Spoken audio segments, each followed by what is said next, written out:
জীবনে কখনো হতাশ হবেন না। জীবনে যাই হয়ে যাক না কেন কখনো হতাশ হবেন না। মনে রাখবেন আল্লাহ আপনার রব, আল্লাহ আপনার সাথে আছেন ইনশাআল্লাহ।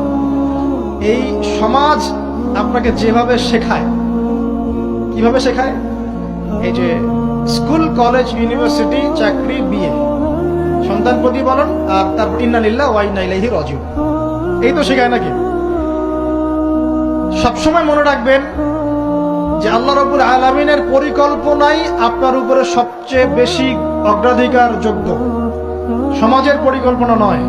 পরিবার আপনাকে চাপ দিচ্ছে, চাকরি পাস না, পড়াশোনা করিস না, হ্যাঁ পড়াশোনায় কেন তুই 80 নম্বর পাইলি না, কেন চান্স পেলি না, কবে চাকরি পাবি, কবে আমাদেরকে দেখবি, খাওয়াবি, পড়াবি, এই যে চাপগুলো চারপাশ থেকে আসে কিনা, এতে করে অনেক যুবক দেখা যায় মাদকাসক্ত হয়, অনেকে দেখা যায় আত্মহত্যা করছে ইদানিং, করছে কিনা ভাই?